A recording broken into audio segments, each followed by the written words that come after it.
हाँ student, welcome to my channel English Amar में। आज हम सीखेंगे ईडियम्स। ईडियम्स जो है बोर्ड की परीक्षा में बहुत आते हैं, 2 या 4 नंबर के अवश्य आते हैं, तो इसलिए और इनको जो है ट्रिक के माध्यम से अभी आपको हम समझाने का प्रयास करेंगे, जो कि ये आपको अभी याद हो जाएंगे। आइए देखते हैं। जैसे कि एक ये दिया गया है, ए हार्ड पिल टू सॉलो।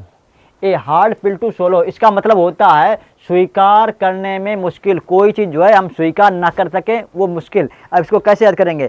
इसको देखो, ये जो है इन ईडियम्स में ही छिपा होता है उसका मूल तत्व। कैसे छिपा होता है ये देखिए। ए हार्ड पिल, एक जो पिल मीन्स होती है जो दवा वाली गोली होती है, दवा वाली गोली, वो गोली, और सोलो माने होता है निगलना। यानी कि हार्ड माने एक ऐसी गोली जो हार्ड होती है निगलने के लिए। मतलब कोई गोली हो वो जो चिकनी ना होकर कोई खुरदरी गोली हो तो कितनी दिक्कत होगी निगलने में। ये हार्ड पिल होगी, बहुत ही निगलने में मुश्किल होगी। काय में? निगलने में। तो मतलब उसको हमारा शरीर क्या करेगा? स्वीकार करने में उसको मुश्किल करेगा, बहुत दिक्कत होगी। तो वही इसका अर्थ है, a hard pill to swallow, यानी कि उसको निगलने में बहुत मुश्किल होगा। उसी का अर्थ है स्वीकार करने में मुश्किल, यानी कि हमारा गला है, हमारा शरीर जो है उसको स्वीकार नहीं कर रहा है। आइए और देखते हैं। जिस प्रकार ये लिखा है, एट 6 and 7, एट 6 and 7, इसका मतलब क्या हो गया? तितिर बितिर होना। तितिर बितिर होना यानी कि पूरा जो है तितिर बितिर होना। इसको कैसे याद करेंगे? इसको याद करने के लिए हम ये देखते हैं कि जो 6, ऐसा कौन से कीट पतंगे हैं जिनके 6 पैर होते हैं?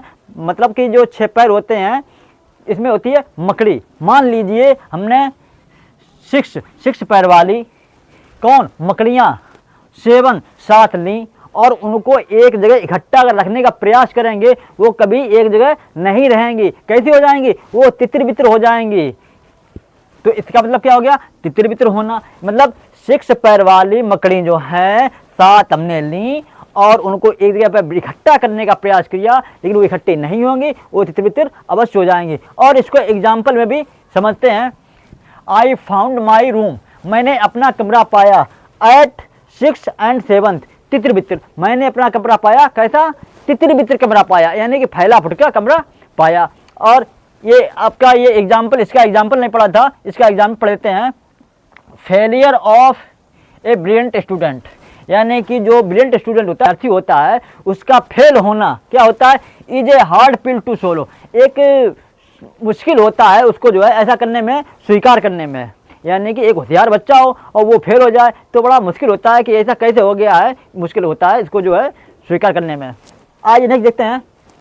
At the 11th hours, at the 11th hours, इसका मतलब होता है अंतिम समय पर। क्या होता है? मतलब होता है अंतिम समय पर। इसको याद करने के लिए हमें ये सोचना पड़ेगा कि जब हम किसी ड्यूटी वाले जो होते हैं, जिनकी 12 घंटे ड्यूटी होती है, 12 घंटे की ड्यूटी होती है, वो 12 घंटे ड्यूटी करने के लिए जब शाम मीटिंग होता है, जब 1 घंटा कट गया, 4 घंटे कट गए, 6 घंटे, 8, 9, 10, जब 11 घंटा होता है तो ये कैसा होता है? अंतिम अवसर होता है। मतलब छुट्टी का अंतिम अवसर होता है। और 12वें, अगर आप कहना चाहें कि तो 12 घंटे में छुट्टी होती है, तो 12 घंटे नहीं, 12 घंटे छुट्टी हो ही जाएगी, लेकिन 11वें घंटा कैसा होता है? अंतिम अवसर होता है छुट्टी होने के लिए। तो इससे याद कर लेंगे कि एट द 11th आवर्स, यानी कि जो 11वां घंटा होता है, 11 अंतिम समय पर, तो वो कौन समय होता है? अंतिम समय होता है। इसको एग्जाम्पल समझते हैं। वी प्लान्ड, हमने जो क्या किया, एक योजना बनाई, प्लान बनाया, क्या है? पिकनिक का। एट द 11th आवर, मतलब जो है एट द 11th आवर, मतलब अंतिम समय पर, यानी कि जब काम को अंतिम समय होता है तब हमने जो है क्या बनाया? हमने उसके लिए एक योजना बनाई अंतिम समय पर, ऐसे टाइम पे, यानी कि जब काम समाप्त होने वाला है। आइए देखते हैं। ए फूल्स पैराडाइज क्षणिक सुख, यानी कि ये क्या है? फूल्स पैराडाइज, फूल्स मतलब होता है मूर्ख, और पैराडाइज में होता है स्वर्ग, यानी कि एकदम बहुत ही कैसी खुशी? क्षणिक खुशी, बहुत कम समय की खुशी होती है। इसको बोलते हैं ए फूल पैराडाइज। इसको समझने के लिए आपको एक कहानी सुनाने का प्रयास करेंगे कि किसी ने पार्टी में अपने क्षणिक खुशी के लिए मेकअप कराया और वहाँ रास्ते में अचानक बरसात हो गई, पूरा मेकअप बर्बाद हो गया। उसमें क्या हो गया? ये क्षणिक खुशी के लिए था, ये फूल पैराडाइज। हाँ, तो इसके एग्जाम्पल के लिए आज देखते हैं। Don't go for foolish paradise, यानी कि क्षणिक खुशी के लिए मत जाओ, क्षणिक खुशी के लिए मत जाओ, बट लेकिन फॉर एन इंटरनल हैप्पीनेस, लेकिन अपनी आंतरिक खुशी के लिए जो है आपको प्रयास करना चाहिए। ए लॉफिंग स्टॉक, ए लॉफिंग स्टॉक मतलब हंसी का पात्र, ए लॉफिंग स्टॉक हंसी का पात्र। इसको समझने के लिए क्या होता है, एक कोई दुकानदार है, उसके पास स्टॉक है, क्या है, स्टॉक। नेक्स्ट आइए एग्जाम्पल इसको समझते हैं। Stupids are always a laughing stock, यानी कि जो मूर्ख लोग होते हैं वो हमेशा जो क्या होते हैं, हंसी के पात्र होते हैं। ए फेयर वेदर फ्रेंड, इसका मतलब है ये सुख में साथ रहने वाला मित्र। इसको याद करने के लिए सबसे बढ़िया ट्रिक है, क्या है देखिए, ये फेयर का मतलब होता है स्वच्छ साफ, लेकिन एक और होता है, क्या होता है, मेला। फेयर का मतलब क्या होता है, मेला। और वेदर मतलब होता है मौसम या दिन या समय। तो इसमें क्या, ऐसा मित्र कि जब मेले का मौसम आता है तो कुछ बच्चों के पास मम्मी पापा उनको पैसे दे देते हैं, तो उनके पास क्या हो जाता है, कुछ पैसे हो जाते हैं, और उनके बच्चों के कुछ मित्र हो जाते हैं। क्यों, क्योंकि उस बच्चे के पास पैसे हैं। तो मतलब जिसके पास पैसे होंगे उसके बच्चे मित्र ज़्यादा हो जाएंगे। तो उसी को कहते हैं सुख में साथ रहने वाला, यानी कि मेले का मौसम आएगा और मम्मी पापा उन्हें पैसे देंगे और उनके क्या बन जाएंगे, मित्र बन जाएंगे। कौन से, यही सुख में साथ रहने वाले। और जब मेले का मौसम खत्म हो जाएगा तो मित्र भी चले जाएंगे। उसी कहते हैं ए फेयर वेदर, यानी कि मेले के मौसम वाले जो मित्र होते हैं उनको बोलते हैं ए फेयर वेदर फ्रेंड, सुख में साथ रहने वाले। और उसका एक उल्टा भी होता है, क्या होता है, वो नीचे भी पढ़ाएंगे। ए बूसम फ्रेंड, जो घनिष्ठ मित्र होता है, घनिष्ठ मित्र, वो बूसम फ्रेंड पढ़ाएंगे।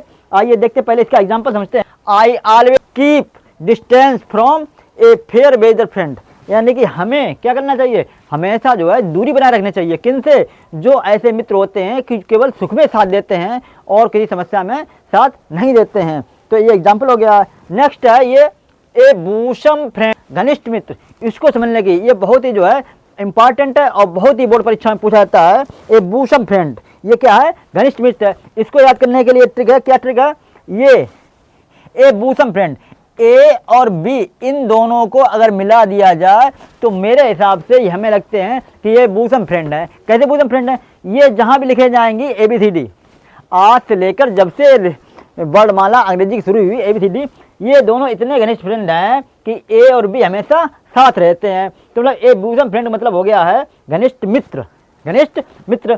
चाहे ओ से गिरे या मार पिटाए, ओ से गिरे या मार पिटाए, रहेंगे ये साथ ही। कौन, ये ए बी, ये फेविकोल का जोड़ ऐसा लगा है ए बी, जहाँ ए होगा वहाँ पे ए बी भी होगा, मतलब ABCD में जरूर पास में होंगे। तो इससे हम समझ लेंगे ए बूसम फ्रेंड हो गया क्या, घनिष्ठ मित्र।